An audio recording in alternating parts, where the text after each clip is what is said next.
Today, so that it'll be nice and interactive. I'm Jennifer Hernandez. I know most of you.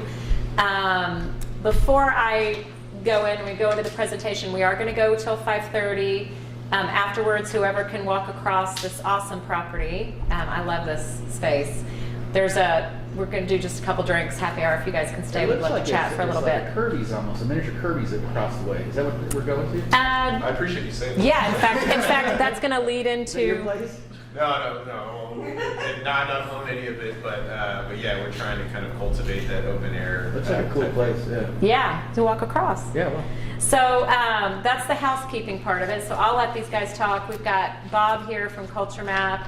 Dave, sorry. Dave. My father's Dave, Bob. So, see? I was talking about him. Yeah, that happened a lot, actually. The problem is I'm looking more and more like him. And that's why I keep doing it. I'm going to go over just super quick of how Adam and I got to do this event.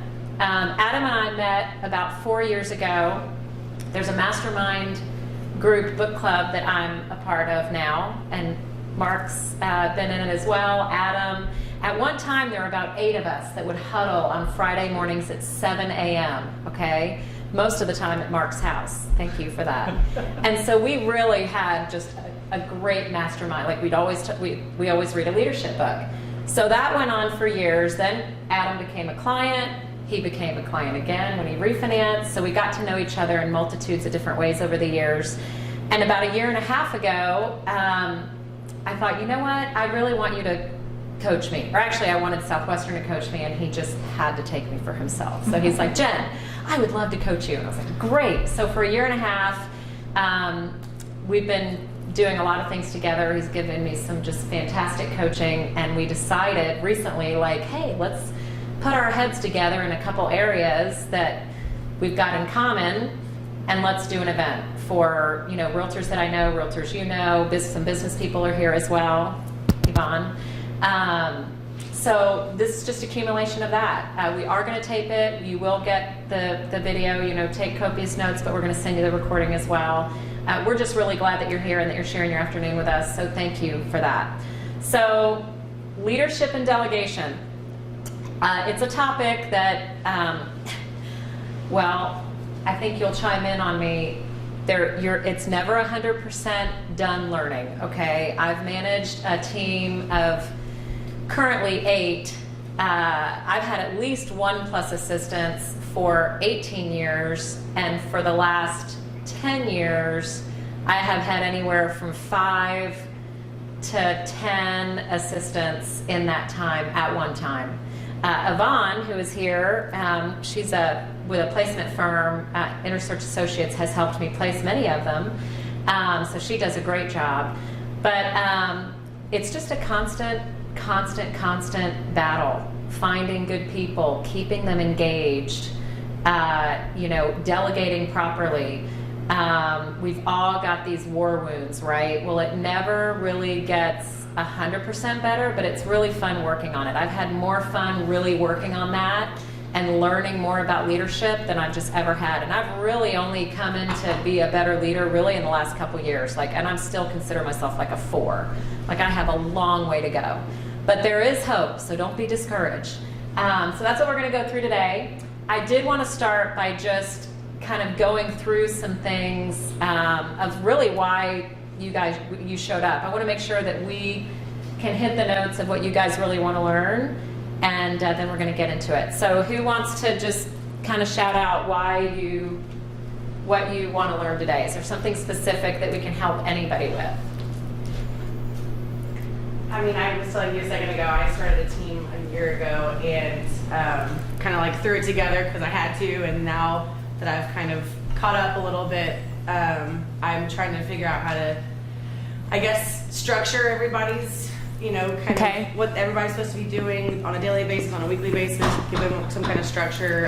And then one of the things you'll put on your flyer was like picking out certain people, you know, like hustlers, basically what I'm thinking, the word that comes like to mind. rock stars. It's rock stars Eagles. to join the team. So Yeah. someone I can, you know, get excited about being on board. And Awesome.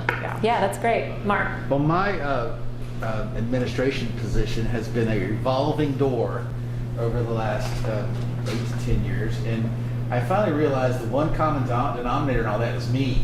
And so I'd like to pick up some retention tips and maybe learn some things about how to keep talent and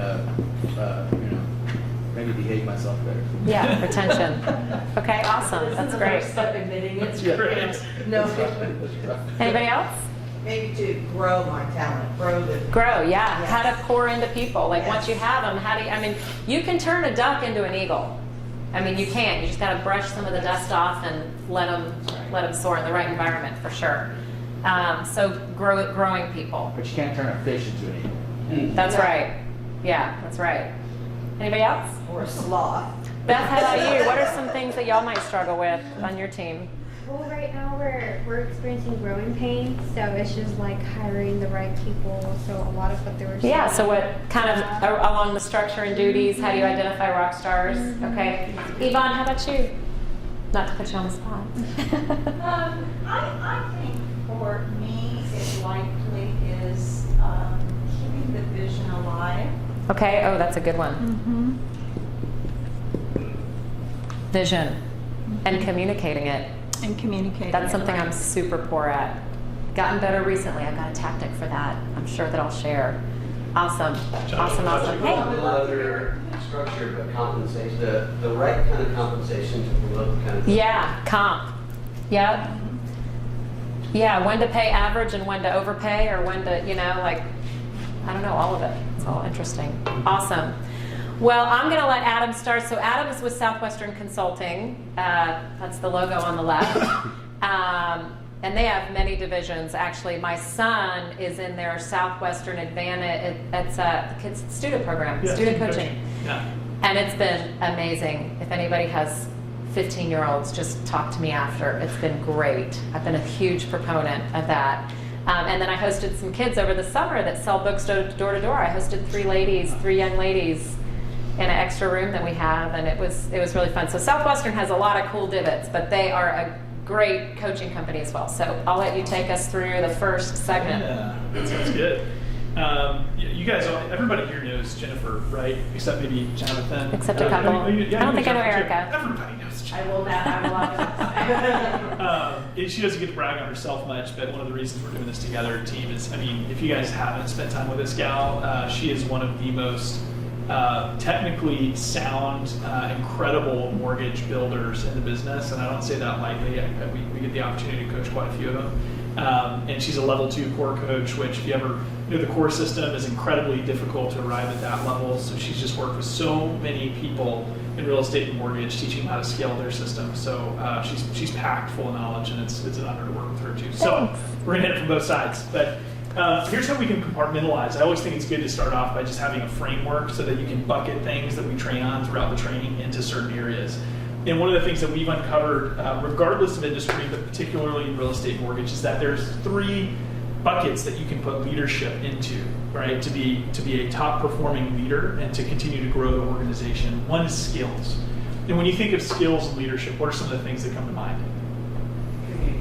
Communication skills, yeah, absolutely. What else? Performance. Industry knowledge. Industry knowledge, absolutely. How you communicate that industry knowledge as a leader to your team, right? Decision making. Decision making is definitely a skill set. Yeah, well said, Graham. I think we could take, communication is such a big one, right? You could deconstruct that into like 15 different skills. A lot of us weren't necessarily born coming out of the womb with the ability to hold our people accountable. Like, it wasn't our favorite thing to do. Like, let's create accountability for people. But that's a skill, right? Creating accountability systems for your staff and team, as well as elevating them and building them up. The second area is motivation. When you think of motivation, what are some thoughts that come to mind there as a leader? I think Yvonne, you said it really well. I think, in terms of sales motivation. Yeah. I would say vision and goal setting.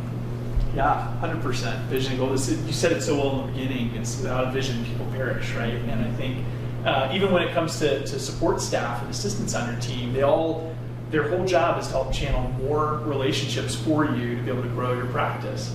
And they've got to be motivated, right? So we've got to be motivated, and it's easy to get burned out in real estate. A lot of you guys have had more business than you know what to deal with this year, right? But then we've got to be able to have a vision for our team too. So motivation's an entire bucket. Metrics though, that, kind of metrics for that. And trackable metrics, yeah, that's a good one. So we'll talk about that too. And the last thing is, and metrics kind of maybe motivation is part of it, and it's also partly systems, right? And when we talk about systems and some of the things that Jen's going to share and I'm going to share today, are the systems that help you offload, help you delegate. I mean, a whole part of time management delegation is locked into systems, right? The goal of systems is to save you the individual time and to allow you to spend time on the things that really drive the business. So leadership is a compilation of systems. The more of those you have, the more real business you are operating. And you see these big real estate teams and companies that are able to scale out widely. It's a lot of it can't happen without having the right systems in place. So it's all three of these, and it's getting to a place in leadership where they're second nature for you to implement, right? We have to make these things habit. And so our hope is that we're equipping you guys with tools today, some new resources, but at the end of the day, it's coming out of here and making the decision that we're going to make those habitual for us as leaders to be able to scale our practice, right? And to do that, your team definitely needs accountability, but just planting the seed here today, a little bit with all of us, it's that we all need accountability too. And we'll talk about that. If you're going to change a practice in your business, if you're going to change a way of approaching things, you got to ask yourself, how can I put accountability around myself to make sure I change so that my team can change this? And we'll share some ideas around that at the end as well. So, good framework? Yeah. Awesome. Ready to go. Like, that's it right there. Like, that encompasses the whole thing. And if there's one of those words that I want y'all to really, like, hone in your head and your notes, and it's the structure. And the lack of structure, and discipline equals rebellion. I'm just going to say first off, that's like 101. So anytime something's blowing up and your team's acting out or there are B players, it's from the lack of structure. I mean, every single time. And usually I got agitated today, and then it was really because I was agitated at myself because of the lack of the structure in that area. I'm like cursing myself as I'm kind of not cursing them, but being a little annoyed, we'll call it. I'll tell you about that later. Because he coaches me, so he's going to find out about it anyway. But structure is so important. And in our business, like most of the people in this room, I mean, we're on a short cycle. I mean, it's 30, 40 days. Like, there's no time to play around. So everything is hot and on fire at all times. And even with what you do, I mean, placing people. People need people when they need people. Like, there's no dilly-dally factor. So it's a whole melting pot for stress and like, oh, I'll just do it later. So we're hoping that you leave with just a few things to help you get to the next level of wherever it is that you are. So yeah, anyway. Well said. And good transition. So we'll wrap that into hiring superstars. So the first thing is, who do we find, and then how do we find them, right? So the first question we want to answer is, who do we hire as support staff? And then, we've got some brokers in here too, so it may be realtors you're looking for, right? But who do we hire? So that's my question for you guys. What are you looking for in support staff? Well, Mark, you're looking for an admin, right? Like a consistent rock star right hand. Somebody who can put up with me, I guess, first of all. So patience, okay. Just patience, understanding, thick skin. Yeah, I don't know, somebody that's self-started. One of me is probably just enough. Two of me is one too many. So I need somebody that's probably wired differently than I am, more for organization and for balance out where my weak points are. It's interesting you say that, because something we will go over is using the DISC profile. Yeah. And who's hired someone exactly like them? Oh, Well, come we on, love everybody people raise like their that. hand. They're I mean, wow, like when they're exactly like you and you're gelling and you feel great and, oh yeah, this is going to be great. Yvonne knows, she's shaking her head. Like, I would hire everybody, okay? So we're going to go over some ways to kind of avoid the mishire, because you don't want to hire someone just like you. So that's exactly right. How to identify that person.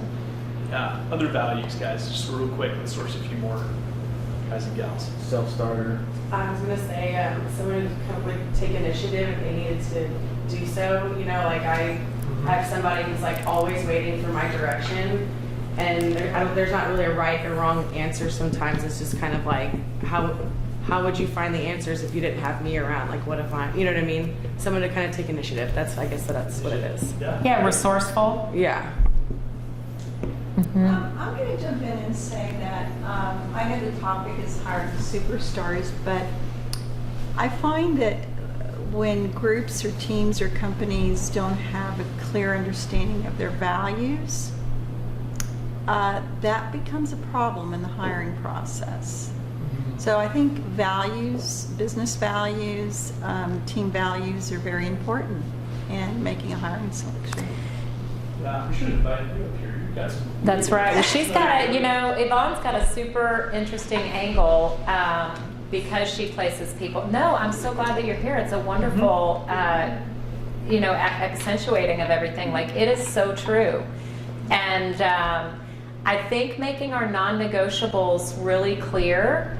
In fact, I just wrote them up and I'm going to share them with my team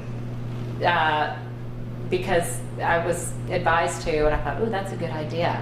Like, what are your core ethics? What is non-negotiable? Like, and have those things loud and clear in your vision and all that. So I think maybe what I'll add to that is coachability. Like, I look now after all the mistakes that I've made, coachability, someone who is coachable, is super important. And it's hard to know that from an interview, but there are some questions that maybe we can ask that we'll go over that you can identify that. So I'm gonna write down coachable. Yeah. And then also vision too. Anything else? So how can you identify work ethic? I mean, in an interview? Let's bookmark that. And it's actually something we have scheduled. I wrote it down. To talk I wrote it down. Because it's a great question. Yeah. I'm going to add something, maybe you can address it, is when we're hiring for an admin position, we've had the rock stars, and they're great, and they have super initiative, they're doing extra, so much more, they're helping us recruit, they're doing all this stuff. They're gone in 6 months. Like, Yeah, they're they're like, gonna- I got 3 other job opportunities. When do I get to run the company? You're like, you just started Retention. here. They're just so excited, and they're gung ho, and they're awesome, and then they're gone. And then we've hired the others that are just like, I'm just here to collect my check. I'm going to do the absolute bare minimum. And so I'm like, I don't want a rock star because they're going to be gone in a few months, and I don't want the lazy, but I want, I guess, in the middle. I guess. So we're going to bookmark that too, because I have kind of a semi-formula. I have I have a guy on my team 18 years, and the next one is 15 years. So I've got rock stars. And so, but how do you keep them engaged? How do you keep them? I mean, I know he gets calls all the time. So it goes with culture and having a culture that people feel valued and the vision. So that's, we're going to go over that too, but that's a great point. Yeah. How do you retain the retention? Yeah. Yeah, they're too awesome. Good. So good ideas we're sourcing from here. One thing I want to share with you, have any of you guys read the Ideal Team Player? Ideal team player? Yeah. Yeah, so you're gonna hear some book recommendations as we go through this, and I know we all have like a library of recommendations to go through and read, but whether you're doing an audiobook or hardback, The Ideal Team Player is by Patrick Lencioni. While it's not real estate specific, I'm a big believer that we build a real estate practice, that we build any business, right? Like that there's relationships that have to be built, hiring, and again, systems. And what he talks about is the ideal team player. And if we boil this down and made it really simple, I mean, we could take almost any values that you're sharing and compartmentalize them probably in one of those 3 areas, right? We're looking for someone that's hungry, that's motivated, right?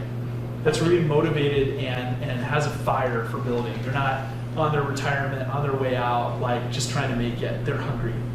We're looking for someone who's smart, right? And smart doesn't always mean like IQ's through the roof. But it's kind of that fiduciary mindset versus that functionary mindset where they take ownership and have an ownership way of thinking. But they're intelligent. They can not just read the data, they can interpret data for you. Some of that has to be taught, but if they've got the initial smarts, they can learn. And so what you want to audit in the interview process is, can this person really learn? Are they smart enough to pick things up that they don't even know how to do and figure it out quick, right? And then the last one, humble. You know, how many of you guys like meeting someone that's actually had some humility, right? Yes. I'm a big fan of humility too. If you see my sphere of influence, I love surrounding myself with people that are humble in nature. And so if you just even have that, to Yvonne's point too, is that you have to have your values. Like, what is it that you know organizationally, culturally, that you stand for? Because that person's going to last a lot longer and retain a lot longer if they're coming into a culture that's defined and the values are similar, right? So you could again break all three of those down into a lot of little pieces, but I think that's a starting point for me is humble, hungry, and smart, right? Humble, hungry, and smart is a big part of a superstar hire. Jen, what do you want to comment on that when you're interviewing? So when I'm interviewing, and we're going to actually, this is going to lead into what we're talking about next, so you might want to do the disc. We're going to talk about that next. So I now, for the past several years, I disc test everybody. And this is a true statement that I have ignored some of the red flags on the disc test because I'm smarter than that. And I can live with that. That's okay. And it's because I was desperate and it didn't work out. The times that I violated the disc test, knowingly even, after all the hires I've made, I mean, in the last 11 years, I've gone through probably 30 team members. And they leave for different reasons, right? So you add and subtract and whatever, but even after all that, and the disc test really just does not lie. It just doesn't. And so I've got a contact that I pay $150 per disc test. First he disc tests me, he's got to have yours. And the reason I am glad to pay him that money is because he gives me the bullet points. I'm not going to read a 50-page report, and I'm guessing from what I know from the ones that I know in here, you're not going to read it either. So I'm like, give me the Cliff Notes version. He knows my personality, and he's like, you really should think twice before hiring this person. And so I listen to him. I have to, because I've made mistakes, and the time that I went against what he said, it didn't work out, and it was something that happened recently. But the disc test is super important. And there's other tests as well. I really like the disc. And at the version that I get with Manesh, I'm happy, and I'll send y'all a follow-up email and give you his name, and he's great. It has a behavioral hierarchy that lets you know at the end really what their key behaviors are. And I mean, it's never off. I've disc tested even recently my whole entire team, and when I saw the report, I'm like, yep, and I know my team really well. And every 2 years, your people, if they're with you more than 2 years, you have to continue to disc test them. So I think, Jonathan, right? Yes. That's part of the engagement, because people can stray from their disc test if they're unhappy. So if the difference between their adaptive behavior and their natural behavior, does anyone not know the disc test at all in here before I throw out terms? Okay. If there's more than a 20% variance, they're not in the right position. So you could have people that have either outgrown the position or they're just not happy. Maybe it's something in their personal life that you just don't know about. So we're going to talk about a couple things of how to keep people engaged, once you've got them, right? But before then, how do you heat off? I think someone even mentioned it, how do you know in the interview process about their ethics and their morals? Well, the disc test has never let me down, other than when I've knowingly violated, okay? I mean, I'm just gonna be super clear. And by the way, my 2 most recent hires that are amazing, you got the thumbs up from Manesh, okay? He's like, you better hurry up and hire these people. So I did. Alex and Louisa in the back, they run my marketing department, so they're here. But it's just the most valuable tool. If I could just encourage you, anything that you do, I definitely recommend people to do the paid version, because I get Manesh to consult me on it on every single hire before I hire them. So that's what I do. So in hiring the superstars, the behavior test, for sure. And I don't have a lot to tag on to that. We have our internal system. We use one, and it's Navigate, but we paid Disc to design it for us, right? So it's on the same line as what Jen's talking about. I coach the COO for one of the biggest funeral companies here as well. And they have something they use, and you guys probably heard about it too, called Predictive Index, PI. And they're religious about it. I mean, every leader in the company has a PI index, and it plays a role in the PCs, the meetings they have, and it's really in depth. So having something or multiple versions of that, I think, in your hiring process makes a big difference. Point number 2 for how do I hire, right? Show instead of tell. Super big principle for us and our culture and what we do ourselves and what we also teach our clients. Sarah said, how do you test for work ethic? And it's tough, right? It's a tough one to test for. But the question is, how do you test for anything that you want or are uncertain of? And I think it's worth your time to customize a list of things, hoops that you want people to jump through, where they have to show you instead of tell you how good they are.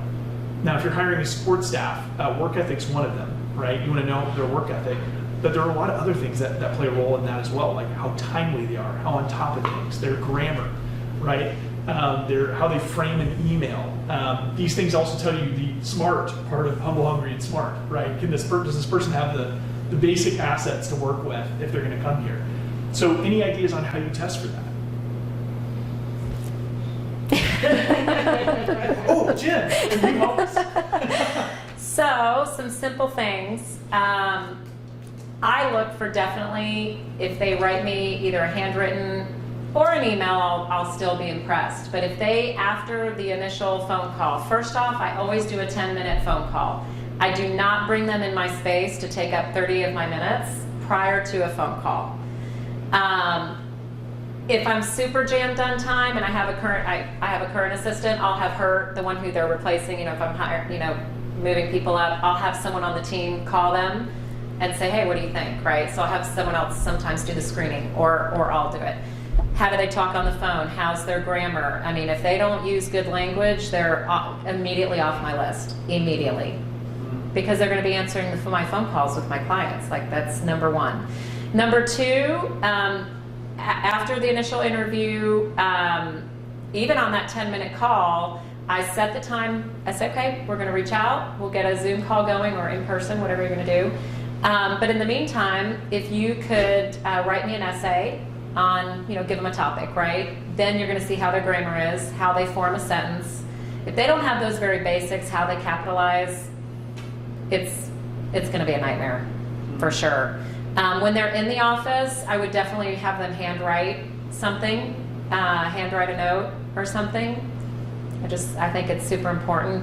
These are things for me that are non-negotiable, but they may not be for you. If they're never going to write a handwritten anything ever, then that may not be one of yours, okay? But for me, it is.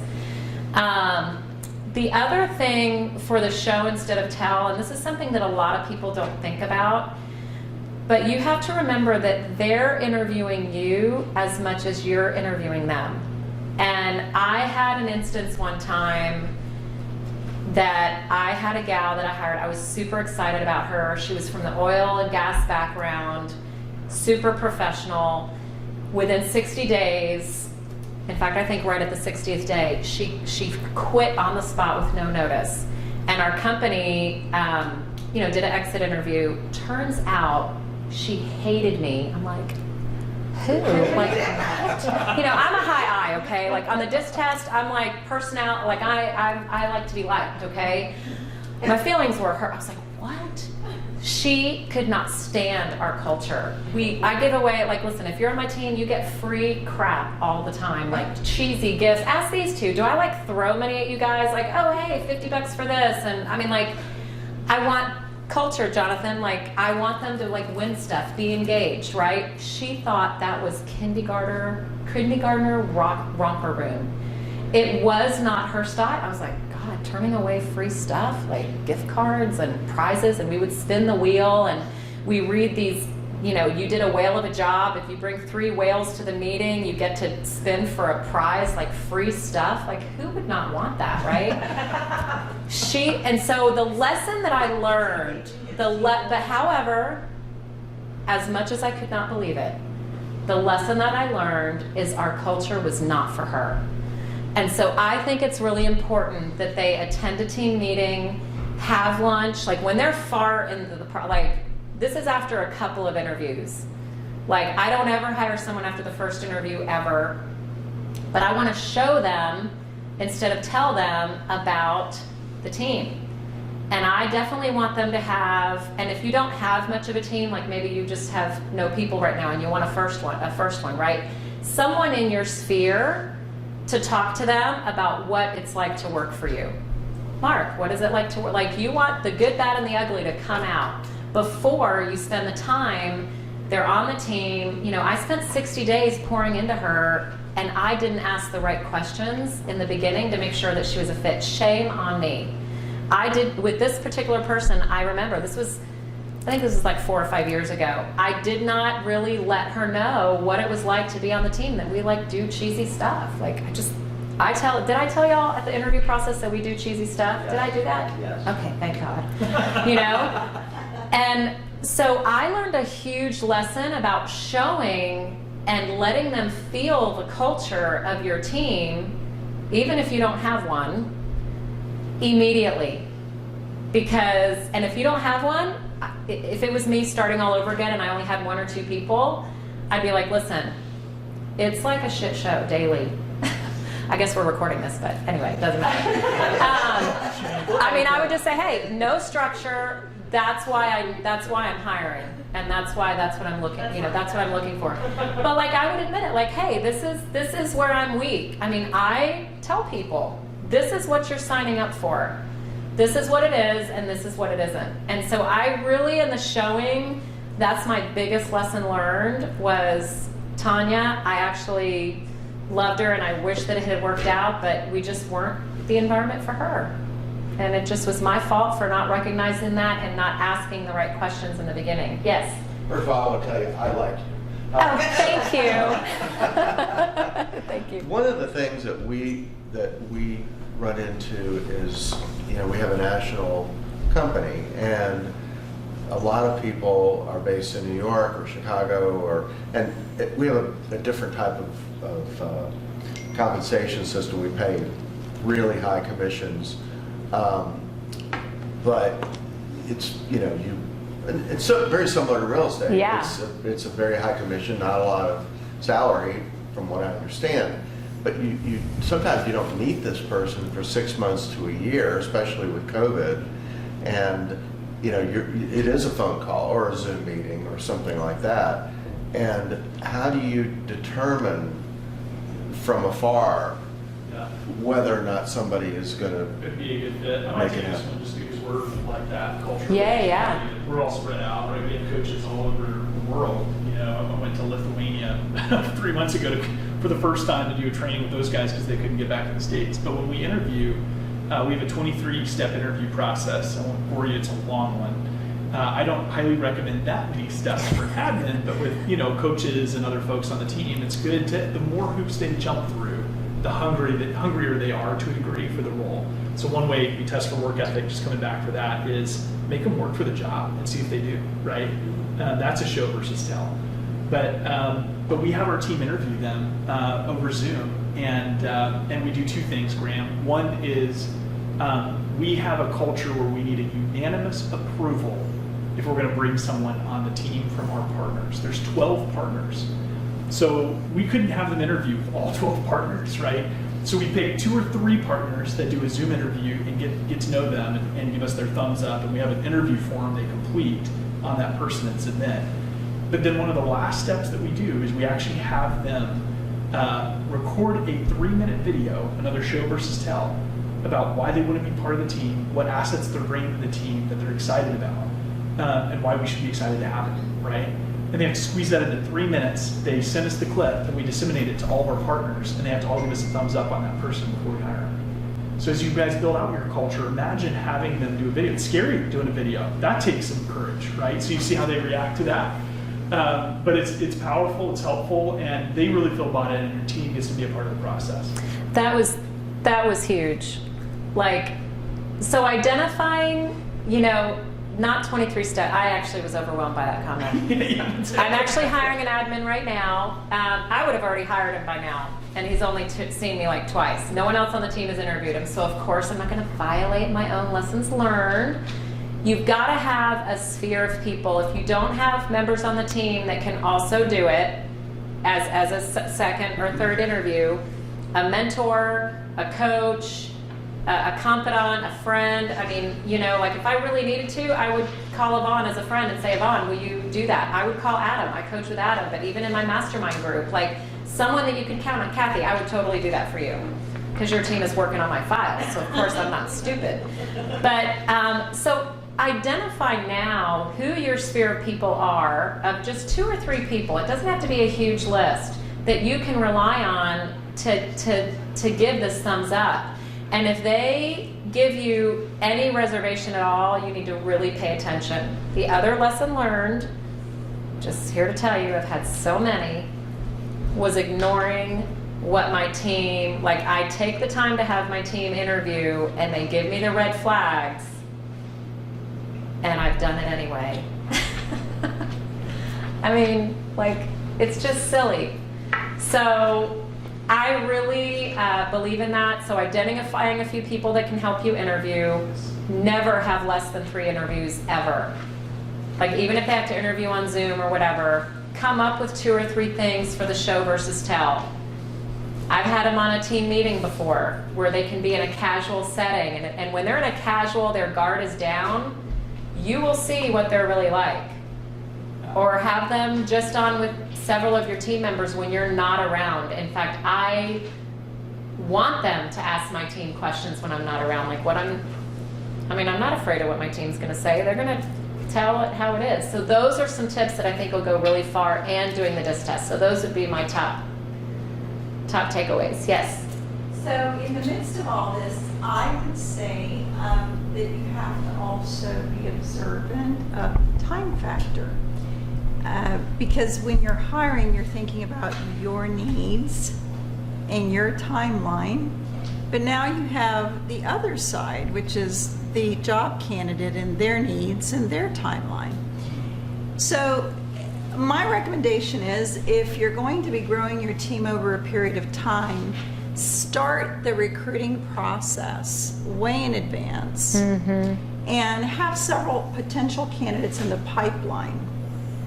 Because if you take 2 weeks, considering the fluctuations in the market, let's all face it, do we remember 2020 here in the room? Okay. So if you don't have the luxury, we didn't have the luxury last year of going through a 3 or 4 day window to hire someone. So consequently, having a pipeline potentially of candidates and understanding whether your candidate is an active job seeker or a passive job seeker. So that gives you a little bit more of an option in terms of timeline. You know, that's an important point, because I've missed out on some candidates because I didn't move fast enough. Yeah. You know, and they're ready, you know, just like when we're qualifying our buyers and sellers. Are you going to move now? Or, you know, how many times have we misassessed someone's sense of urgency on buying or selling a house, you know? So that's a great point. That's a really great point. And also just interjecting a few more things, just make sure to ask some key questions related to their future, especially if you expect them to be in a geographic location. Oh yeah, like where do you see yourself in 5 years type thing? Or if you can probe in terms of the spouse's or the partner's job, and because you get surprised at times, especially when you're about to make an offer, and they go, oops, my husband just got a promotion and we're moving to Saudi Arabia. So I think having a list of, you know, really, and there's probably stuff all over the internet about really having a list instead of going off the cusp and going off the seat of your pants, which, you know, I did it this morning in my 15-minute Zoom interview with the guy who I was just ready to hire right there. But of course, I'm not going to do that. But have a list of questions that's ready that you can go to, because you'll forget. You'll just get off a hard phone call and be like, ooh, I got to squeeze this in, and okay, and you know, that's not the way to do it. So having a list of questions, do a little prep work. Is that what's here? Yep. So you got an example here. You're so what that good. looks like. We've got 2 or 3 pages of this, and then what I passed out was a sample post-interview form, so that if you do invite, let's say you are company one, invite your mentors, advisors, people that you would call close to your circle to participate in the interview process with you. Sure, people love being asked for help, but if you ask friends for help on interviewing someone, you can change the language up top to match, but give them a form to complete and give you back. so you have some feedback, right? So just a simple, easy tool. And if you have a team you use, that's great. And to Yvonne's point, we actually do, this may be an extreme old school too, but we actually do a spousal interview in our company, and we love it, and they love it. Oh, wow. You know? So we actually bring them, if they have a spouse, on a Zoom call with us, and we just make sure we get their questions out and have a conversation, because that's their support structure at home. So also, That's smart. Cool, yeah, cool Super smart. piece. So that's hiring a pro, and I know that we could go again, you know, multi-day topic on just that one thing. But let's talk about, we've got someone on the team. How do we delegate like a pro, right? So just part 2 here, switch gears, and we've got this hungry, humble, smart person on your team. You're fired up. Okay, you got the right person. Now you've got to do the right job with that person to keep them around and be successful. So why delegate? And I was going to do this whole formula. I think for time, I'm not. But we have something called the 30X rule. And here's the general sense of the 30X rule. When we coach people, oftentimes where we get, and I think every single one, myself included, can empathize with this. You hire someone, and maybe they are hungry, humble, and smart. You give them a task that should take them 5 minutes. It takes them 30 minutes. And you're just, it's like nails on a chalkboard. You're cringing, and you're like, guys, just give it back to me. Like, I'll do it. You know, you're like, and then you rationalize to yourself, like, why should I ever delegate something? I could do it 10 times as fast if I just do it myself right now, right? That's what we go and tell ourselves, and we claw back responsibility from the people we're supposed to delegate to, because it's easier for us to just do it now. Any of you guys can relate to that? 100%. Yeah. So the 30X rule is that if it takes you 30 times the amount of time it takes you to do something, to teach one person that task, it is still infinitely worth it. And here's one formula you can use to figure it out. If you do a 5-minute task that you have to do every business day for the whole year, how many days is that, roughly? 360. About 260. Graham knows his business days. He counts those vacation days. Very good. 260. That works 7 days a week. Yeah, we're 7 days a week right now. So 365 if you're a real estate day. Yeah, whatever. But 5 minutes, let's say 260 days. What's 5 times 260? I got to calculate 250. We'll make it easy. It's right, 1,300. Yeah, 1,250 minutes, right? 1,250 minutes is how much time you're spending on that annually. You could spend 5 hours teaching that task to someone, and it's still worth it in the end. That's like a 300% return on time invested on that 5-minute task. So embrace that. That's why you need to delegate, because at the end of the day, that's how you build a business. You gotta empower other people to do it, and the return on time invested is massive if you do. Right? Yeah, and another just super quick that I want y'all to realize, because many people are just understaffed and they just don't realize it. And we continue to just beat our head up against the wall, and I'm just going to crunch through it, and I work 7 days a week anyway. What's the point? But I want you to just take your phone calculator out and just put in it what you made last year net, you know, what you claimed to the government, okay? Or what your real net was, I don't know. And divide it by 52 weeks. And then divide that by 40 hours a week. We're just going to pretend that you work 40 hours a week only, Sarah. And that's how much you're worth an hour. And I'm assuming that that number is probably above like 20, because that's, you know, it's going to cost anywhere from 15 to 20, depending on the, you know, level of the person that you're hiring, right? But anywhere from $15 to $25 an hour. Like if you make more than that, it's worth it. So the tasks that we endure, that we're taking in this example that he talked about, I want you to just think, if you had the proper person that could take that off your plate and free you up to concentrate on those activities that are really the things you enjoy doing and that you're better at doing, because let's face it, a lot of stuff you're doing you're really not that good at. I mean, it's for real. But no one's there to really tell you that, because it's just you.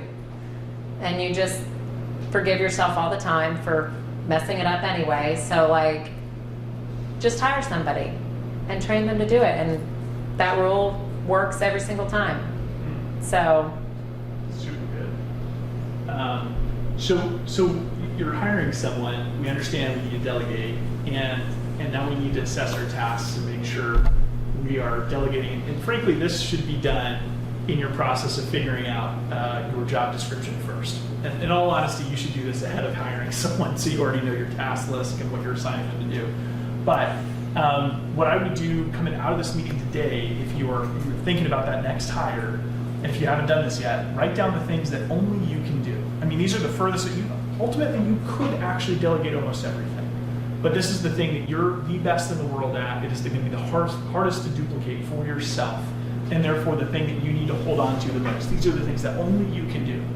And to help you in that, most of you should only be doing things that are income-producing activities, right? Getting in front of people, moving the needle, showing. So things that only I can do. The second column, things that only other people can do, or things that other people could do for you. I apologize. And so here's a good start to both of these. But let's just throw out some more, because 15 brains is better than just 2 or 1, right? So what are some things that only you can do? Client appointments, initial meetings, prospects. What else goes in this category? For me, it's the results call. We've reviewed the documents and delivering what they qualify for. Mm-hmm. That's my sales moment. Yes, that's your. So let's call it the results call or Zoom or whatever. Mm-hmm. Listing appointments. Okay, listing appointments. Yeah, that'd be one of the last few things you probably want to delegate out. Yeah. What about this? Things other people could do. I have a huge list. Email for sure. Y'all, that's the most liberating thing on the planet. Social media. Ugh. Social media. Commenting. I have someone that I pay just to comment between 4 and 7 in the morning when her newborn is sleeping. Oh yes, girl. Appointment setting. That is amazing. On your account? On my account. As you? As me. That's genius. Appointment setting for sure. Calendar management, putting people on the calendar. Phone overflow. Checking emails. Checking emails and checking text. I hand my phone to my gal I was hoping you were going to say all that. the time. I think it's awesome. She's like, can I take, oh, there it is. She's like, can I take your phone? I'm like, please. And she'll handle most of it. And then we have 3 times a day, a 15-minute meeting where she tells me what I need to know. And it's on my calendar. That's it. Thank you. So text, but your people have to be with you in person, right? So virtually that's difficult, but. Open houses. Yeah. If you have a team member, then they can take your text for you. Well, there's also, I have a text, it's an app where the team can all text from that. And so the outgoing text, what I delegate in the daily team meeting is text this person, like they text for me as me anyway. Yes. And then they receive it's on all their computers except mine, because I don't want the pop-ups all day. So there's technology to do that. If you have the text source from one place, not your cell phone. I'm going to slide in the real pain in the ass way to do this. It's the hardest thing to motivate some of my clients to do. And you shouldn't do this for, promise that you'll do this for maybe 2 weeks, but it's log your time. Take a time log, a paper-based time log and a pen, and for 2 straight weeks, write down everything that you do and a little timestamp next to it. It sucks. I mean, you are going to hate your life for 2 weeks. Okay. What I'll tell you. I just self-assigned myself homework to turn into you, by the way. Okay. What I'll tell you that happens at the end of those 2 weeks is you'll have the best, most articulate collection of what you're actually spending your time on, how often you're ADHD, changing tasks and losing momentum in steam. And you can then take a highlighter and scroll through and highlight all the junk you're doing that you don't even realize right now that you need to get off your plate, that you need to be able to streamline your focus and time. So it sucks, it's painful, but at the end of it, you have a true tabulation of all the junk you're doing and how much time it takes you. Add it together, and now you even know how much time you need to delegate an assistant, and you only need a part-time assistant, right? So, yep. Yeah. This is a great suggestion, even though it makes me cringe a little bit to think about doing. but I can think of a couple of things right now that would throw me off throughout the day that's like helping my team. Do y'all have like some kind of system where it's like, this is the time for you to ask me all the questions? Hold on. Yeah, wait for it, I'm girl. jumping ahead. Yeah, wait Perfect for setup. it. So Okay, great. you just set this whole thing up. Great. Okay, so a couple of my goal, like if I only did 2 or 3 things, this is one of them. Daily team meeting every day. And then and I'll go through what this is in a minute. But then you've got segmented meetings. So like Louisa and Alex, okay, so they're in the same department. They're in they do my marketing. We have a meeting twice a week that's just granular. Like the whole team doesn't need to hear about what they're doing. Like it's a segmented meeting based on just what their duties are. We have 2 30-minute meetings, and we have an agenda. One agenda is for Monday and one is for Thursday, where we go through different things. So that's kind of the brain dump session. So depending on how many people you have on your team, so my admin, who's my heartbeat, checking my email, doing my calendar, and doing my text, we have 15-minute check-ins during the day. Because she says, I can never get you, and you're always busy. And it's like, okay, put it on my calendar. So there's 3 15-minute, and she shows up at my desk, or she'll call me if I'm out, because I can't be doing anything else at that time because it's not on my calendar. She's in my calendar. So that's where we're doing that. Also, you could have so we do the daily team meeting, which is meant to get a pulse of what everyone's big rocks are for the day. And then I would do like a 2 o'clock or 3 at the latest huddle. And again, it's something that you need to stick to. Like you got to plan around it. Don't schedule, if it's at 3 o'clock, don't schedule a listing appointment at 3. Schedule a listing appointment at 3:30. Sit in your car, FaceTime your people, and do the huddle. Where it's a time for them to come to you with problems. So for me, I call it loan committee because I do loans. So you would call it something else, just call it a huddle. And so if they try to come to you at 10 or 11, like you just had the daily team meeting at 9:15, so then they come to you at 12, like, hey, it's like, hey, can it wait till 2? Or 3 or whatever time your thing is. So you've got to train them and program them like, hey, can it wait?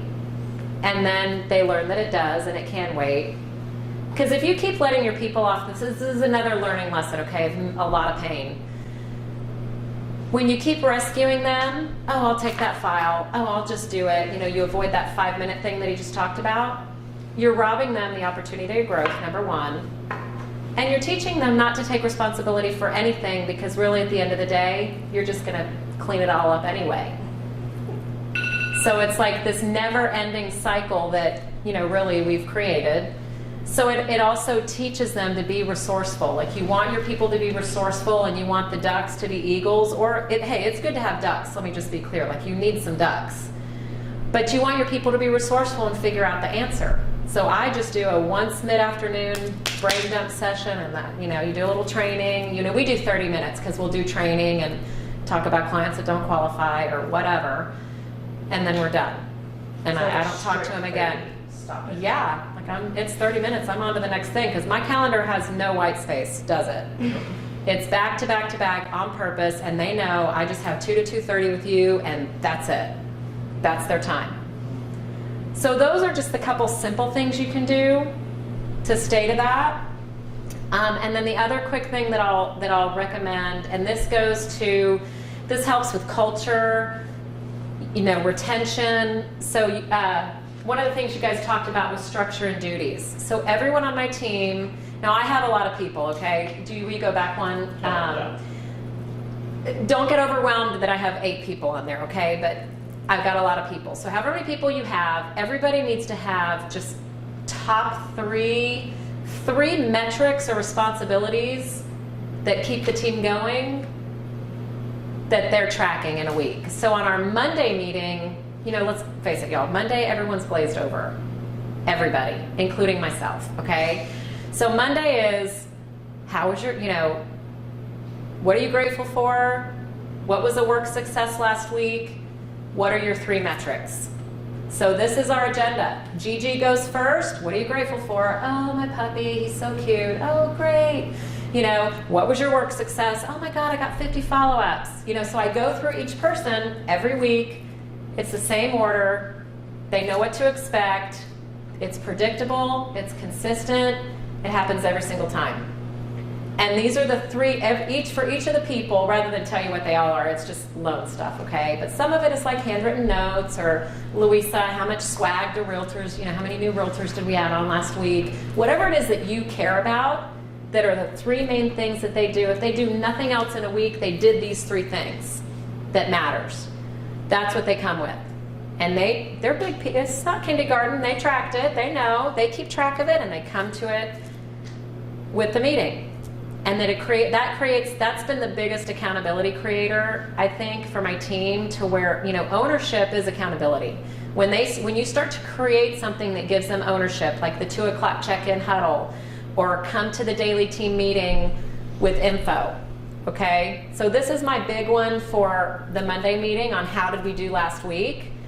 But then on the daily team meeting, how many leads, the metrics, someone mentioned metrics. Defining what your metrics are. So those have been my big things that I just do every single time, be super consistent. There's one other thing before we go move on that I've done that's been game changer. I've done it now for 3 years, and it's one of the things that started to super change not only my team, but the accountability and collaboration and everything else, and culture. It's called the pinch point meeting. And I didn't brainchild it. It was someone else that gave the idea to me. Once a month, the 4th Thursday of every month, we meet for an hour and we go over pinch points.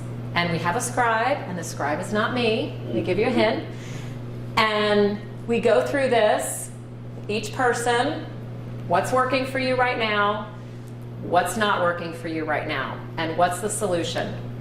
So it creates solving problems on a very professional, we're not there to gab. Y'all been to a few of the meetings, so we're not gabbing or griping or anything. We're just talking about what our pinch points are. So you're only allowed one pinch point, okay? Because I just can't handle more than that. This is great structure. And then next month, guess what we do? We pull out last month's list that's beautiful and typed, that someone else did except me, that's not me.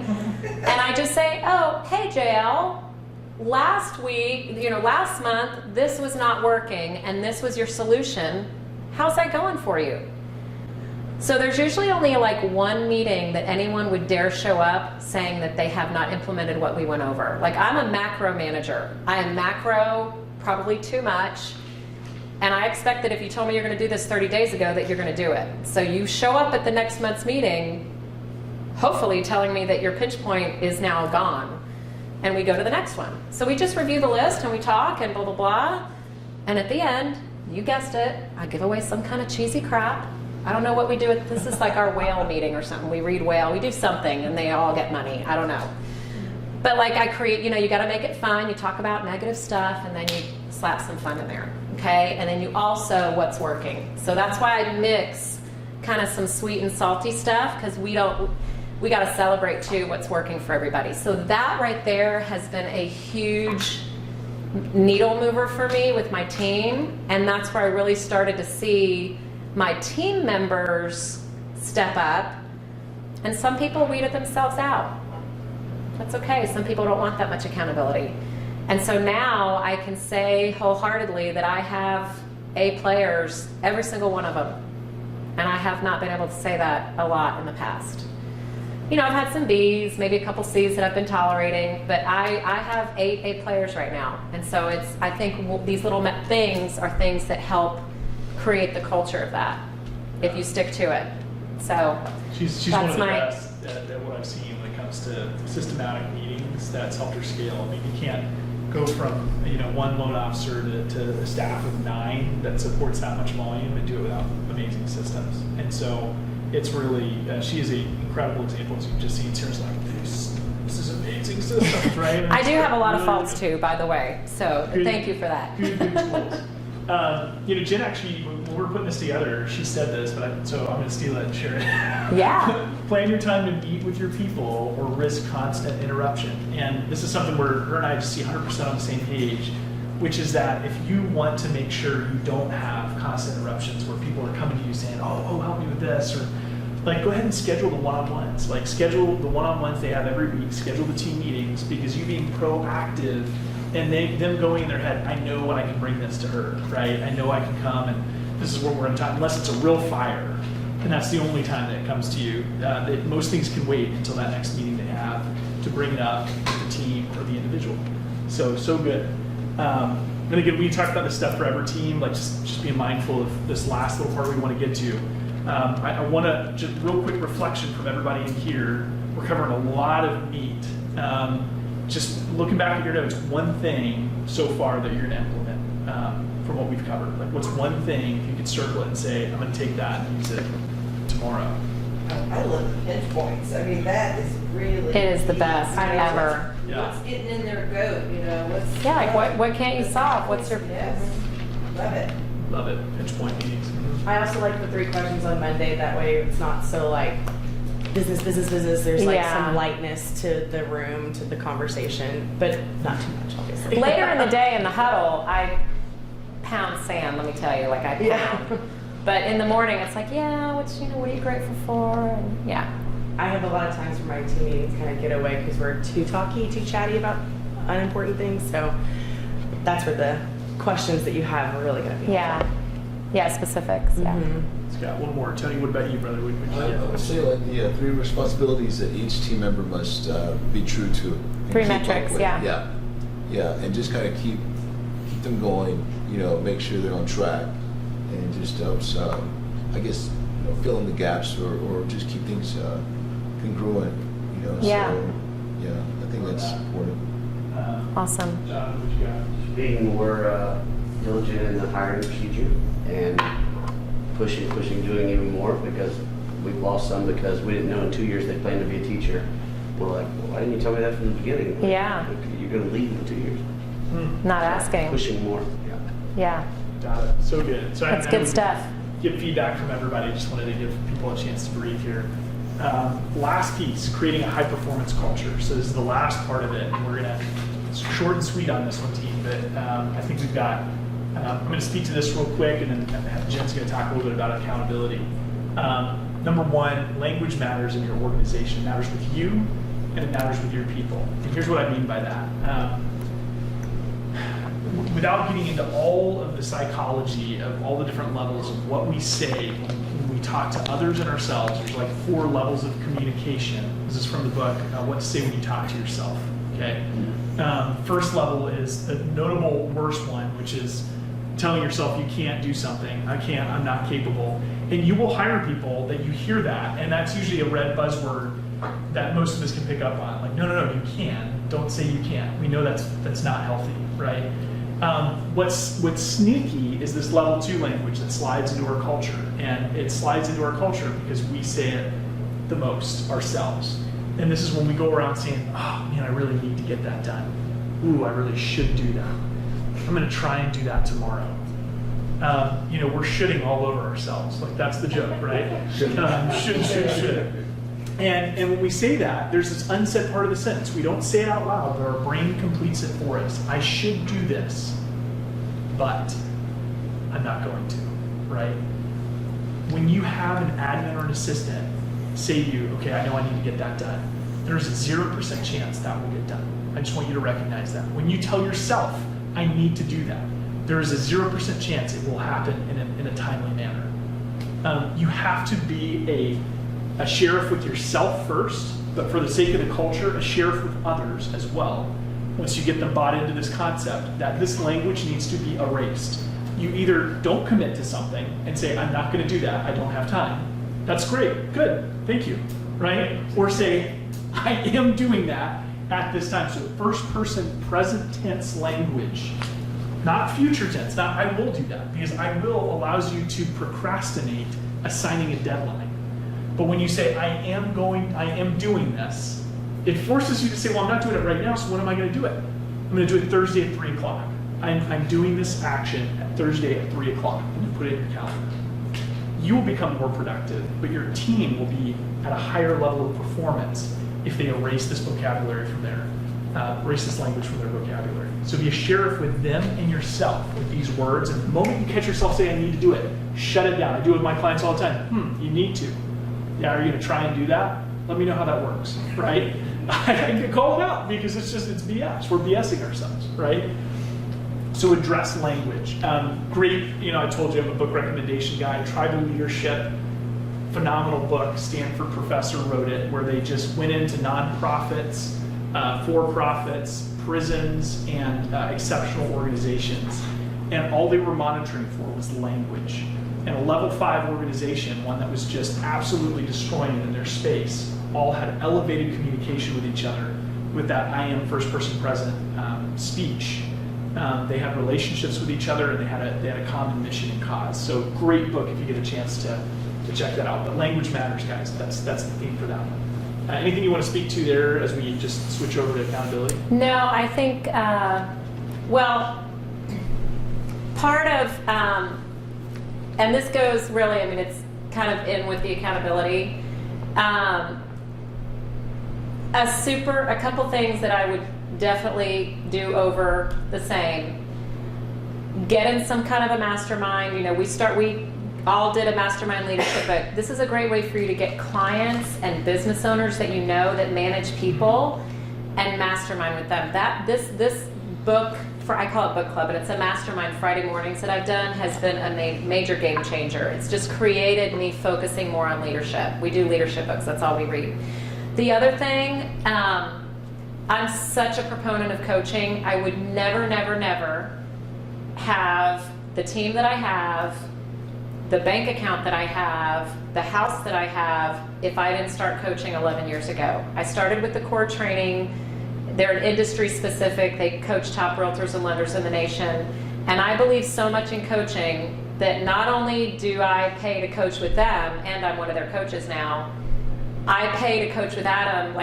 I'm coached twice. I'm coached so much during the week. It is a part-time job, but it keeps me accountable, and it helps me with things that I would just veer off. We all have divots, but mine are just shorter in nature because I've got Adam or the core right around the corner, whipping me into shape. So whether it's with Adam Southwestern or somebody else, do some type of coaching. I super implore it because that's going to help you with your accountability. And then mastermind with some friends. Get a core group of just 4 to 5 people, and do that with like-minded people that want to do the same thing. Surround yourself with where you want to go. That's what I've got to add to this. Jen has a playbook. She could write an encyclopedia set. Yeah, she's got Coach-a-rama, and I do internal coaching. I coach for the core. Yeah. I coach a group of some smaller producers in legacy in our company. Every couple weeks. I'm coaching all over because I know that I will just go to a bad place if I don't. And so, I love it. Super fun. I'm believing coaching. Same way too. Accountability for your team, but accountability starts with us. We needed the most, right? Yeah. And while that can come from an assistant, there's a part of you that expects your assistant to hold you accountable. I know how it works, right? You want them to be able to crack the whip with you a little bit. And while they should be able to hold your feet to the fire to some degree, we need to ask for accountability in our lives. And I just took a lesson from my own playbook. I don't know, I put on the COVID-15 over here. Anybody else speak to that? But exercise has not been a big part of my life over the last 20 months. And so I literally just went back, and I finally picked up the phone yesterday at 5 minutes. And I called Eli, and I said, Eli, I got to go back into personal trainer coaching again. He's going to be my coach in the gym, right? Awesome. And he's going to hold my butt accountable, big, strong, scary dude. I have to show up for him, right? 3 to 4 days a week. That's great. But you go back in, and you have that accountability, and it's scary and it sucks. But if you want to grow any area of your life, if it's physical fitness, mentally, business, whatever, put accountability around it, however you do it, and you will grow tremendously from the experience. That's it. That's the piece. You got to invite it in. So I think that's the theme for a lot of what we talked about and the growth that both of us experience in business and in life, right? Yeah, I just, and wrapping it up on mine, I know he has a couple more slides, but there's one quote that my coach, actually with the core that I do, my coach Rick taught me And I say it over and over. Anytime, you know, someone quits or I fire somebody or someone's acting up or, you know, when I feel that annoyed feeling, I just say to myself, attitude reflects leadership. Attitude reflects leadership. When my husband makes me upset, when my kids are misbehaving, like, I always tell myself that. Attitude reflects leadership. And then I'll like put a mirror like this. And it is so very true. And that's, I think, Sarah, why I love the pinch point meeting so much is because I show them what it's like to take bullets. And the thing I didn't tell you is that in that meeting, okay, so I have 8 people, 9 including me, at least 3 of the pinch points have Jennifer's name on it. I just want to be clear about that. Like, I'm the source of a lot of, and I'm like, all right, pants, bootstraps are going up in 5 minutes. Like, I show them what it's like to take the bullets. Do I take bullets? Several. Yes, I do. And I just say, yeah, I'm going to keep rolling. I'm not perfect either, but I am committed to being better. And so I lead and show by example what it's like to, okay. And I forgive my people a lot quicker as well because I realize, like, hey, we're all human, but you just can't do it again.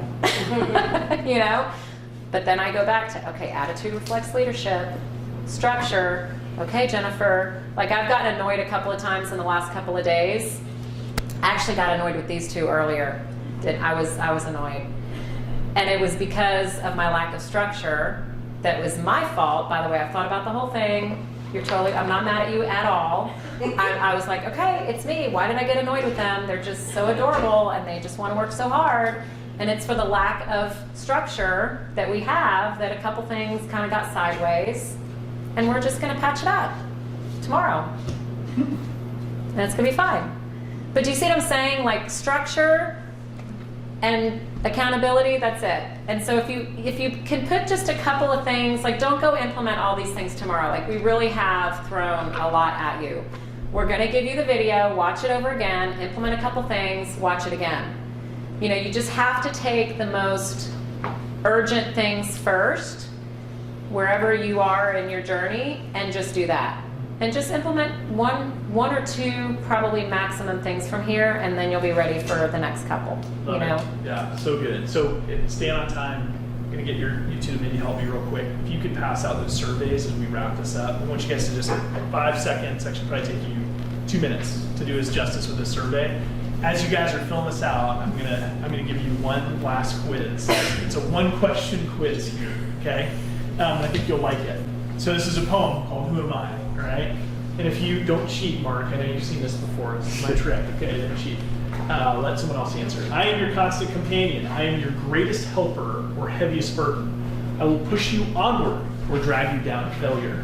I am completely at your command. Half the things you do, you might just as well turn over to me, and I'll be able to do them quickly, correctly. I am easily managed. You must merely be firm with me, show me exactly how you want something done, and after a few lessons, I'll do it automatically.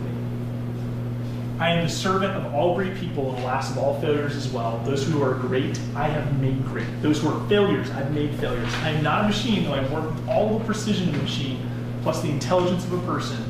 Run me for a profit or rub me for ruin. It makes no difference to me. Take me, train me, be firm with me, and I'll place the world at your feet. Be easy with me, and I'll destroy you. Who am I? Let's guess. Close. This is me. It's a characteristic. Can I give him a hint? Mindset. Super, yeah. Gosh, you guys are so close around it. It is habit. I am habit. Oh, that word. Yeah. We started with habits. We're ending with habits. And it has to be there. They will put the world at your feet. So, Yeah. as you guys are picking 1 or 2 things from what Jen shared, what I shared today, pick these things and say, these are the things I'm going to make habit in my practice in my business, right? It's going to take concerted effort, it's going to take time, and you're going to put some accountability systems in place if you're really going to implement it.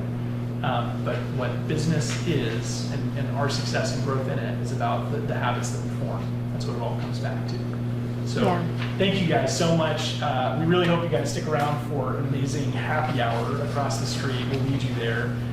We'll cover a few drinks for you guys. Not too many That's okay. There's just a few.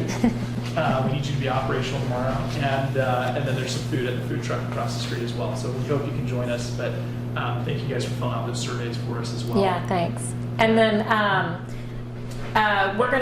we're filming this, so I'll make sure it'll be early next week because we convert it and we kind of chop a couple of things. But you'll get it next week. We'll send this to you guys so you have something to reference. And Adam, it was a pleasure. Yeah. Teaching with you. It was fun. Yeah, super fun. Thanks for putting this together. Thank you guys. Thank you. Thank you. Awesome. Whew, who's ready for a drink? Yeah. Yeah, seriously, please.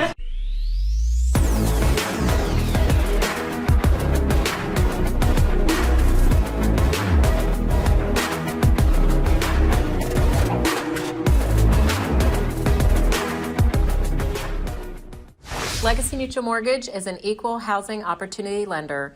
The opinions expressed here do not reflect those of Legacy Mutual Mortgage.